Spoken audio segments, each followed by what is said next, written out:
सभी बच्चों को हार्दिक शुभकामनाएं देता हूं, क्योंकि मैं जानता हूं कि जीवन के एक पड़ाव की यात्रा पूरी कर अब दूसरे पड़ाव की यात्रा के लिए अब आप जाने वाले हैं। बहुत ही अच्छी तरह इस यात्रा को आपने पूरा किया है। आज आप लोगों ने डिग्री हासिल की है, आप अपने प्रोफेशनल लाइफ में प्रवेश करने जा रहे हैं। बहुत सारी बातें डॉक्टर पंकज गुप्ता ने भी कही हैं, डॉक्टर राजीव ठाकुर ने भी कही हैं, उनको मैं रिपीट नहीं करना चाहता। मैंने भी बहुत निचले धरातल से अपने जीवन की यात्रा प्रारंभ की है, और जैसा शरद जी ये कह रहे थे कि मैं डिस्ट्रिक्ट सेक्रेटरी था, वहां से चलकर 25 वर्षों के अंदर मैं इस पार्टी का नेशनल प्रेसिडेंट बना, और उस बीच में चीफ मिनिस्टर और बहुत सारे ऐसे मुकाम रहे जिन पर भी पहुंचने का और काम करने का अवसर मिला। लेकिन इसे मैं कोई बहुत बड़ी सफलता मानता हूं, ऐसा भी नहीं है। मैं इतना ही कहना चाहूंगा कि अपने जीवन में काम करते हुए इस बात की पूरी सावधानी आप बरतना कि आपके वर्ड्स और डीड्स, कृति और कथन में कभी भी अंतर न आने पाए। आपको यह लग रहा होगा कि पॉलिटिकल फील्ड में काम करने वाला कोई लीडर यह बात कह रहा है कि उसके वर्ड्स और डीड्स में अंतर नहीं होना चाहिए, ये चौंकाने वाली बात हो सकती है। लेकिन यह प्रिकॉशन बराबर लेना चाहिए।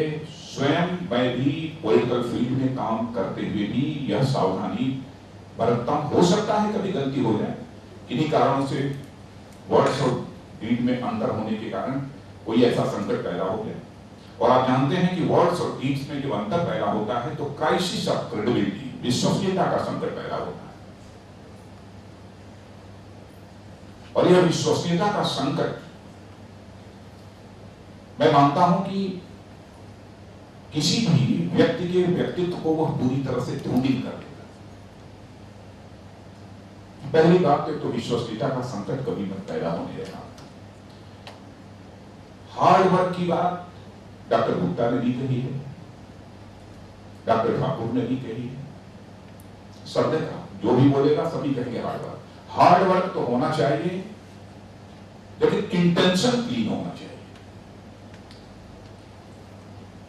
श्रम करते रहिए, लेकिन उसके साथ नीयत यदि साफ नहीं रही तो मैं समझता हूं कि वांछित परिणाम हमें जीवन में कभी नहीं मिल सकता। यह हमारे जीवन का अनुभव। तीसरी चीज, आप अपनी प्रोफेशनल लाइफ में भी प्रवेश कर रहे हैं, छोटे मन से कोई काम मत करना। समाज जीवन में हो अथवा किसी जीवन में यदि हम काम कर रहे हैं तो हमें बराबर बड़े मन से काम करना चाहिए। बड़े मन से काम करने वाला व्यक्ति ही जीवन में सुख की प्राप्ति करता है, आनंद की प्राप्ति करता है। छोटे मन का व्यक्ति कभी भी जीवन में सुख और आनंद की प्राप्ति नहीं कर सकता है। अब जैसे इसमें मैथमेटिक्स पढ़ा है कुछ लोगों ने, नहीं पढ़ा। जैसे मैं कहता हूं कि मन जितना ही बड़ा होगा सुख उतना ही अधिक मिलेगा, इन द सेम रेशियो। कैसे? मान लीजिए कि यह मन एक सर्किल है, एक वृत्त है। इस सर्किल का सर्कमफेरेंस, इसकी परिधि बढ़ाते चले जाओ तो हमारा यह कहना है कि जितना ही उसकी सर्कमफेरेंस बढ़ाते चले जाओगे, यानी डायमीटर बढ़ाते चले जाओगे, उसी रेशियो में मैग्नीट्यूड ऑफ सुख, सुख की मात्रा, आनंद की मात्रा बढ़ती चली जाएगी। यदि इसे मैथमेटिकल इक्वेशन में कहना हो तो हम कह सकते हैं कि सर्कमफेरेंस ऑफ मन is directly proportional to the magnitude of सुख।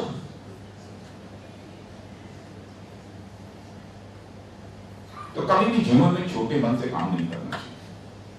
छोटे मन से किए गए काम का जो आउटपुट मिलना चाहिए हमको, वो आउटपुट मिलता भी नहीं।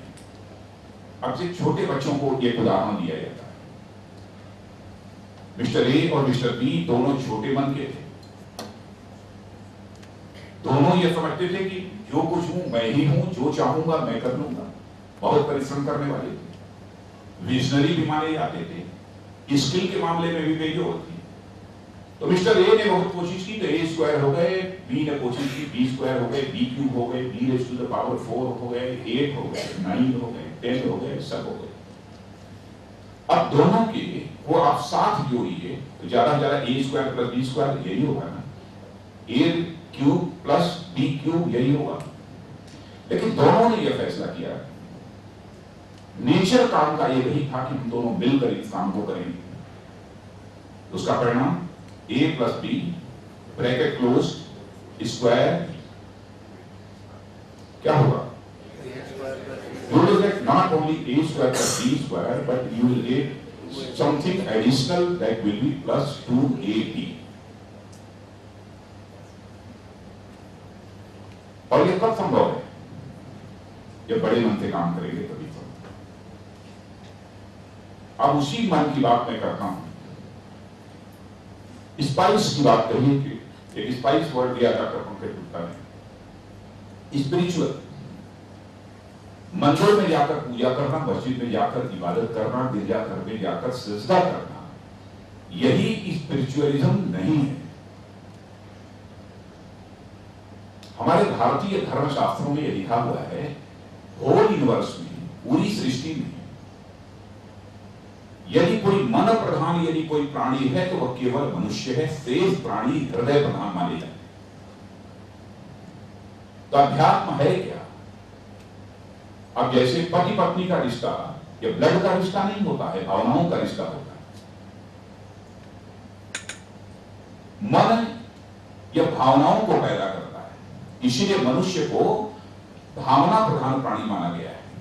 और किसी प्राणी को भावना प्रधान नहीं माना गया है। तो होल यूनिवर्स में यदि आप अध्ययन करें, किसी को नहीं माना गया है। माना गया है तो केवल मनुष्य को माना गया है।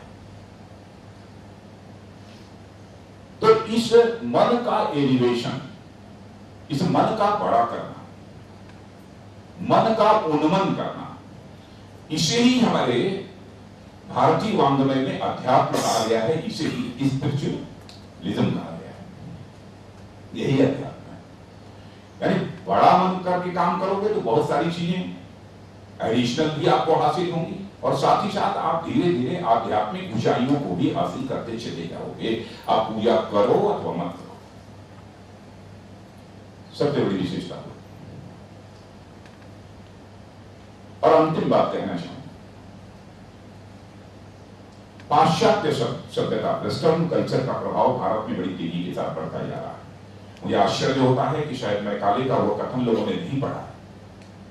मैकाले ने कहा कि भारत को सीधे पराजित नहीं किया जा सकता।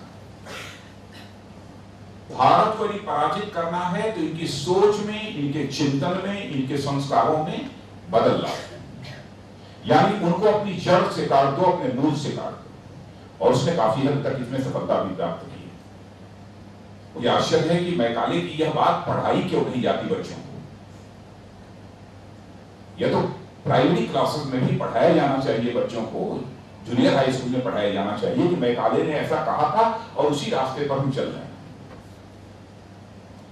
लेकिन नहीं पढ़ाया जाता। भारत की संस्कृति, और इसी संस्कृति से हम सबको संस्कार मिलता है।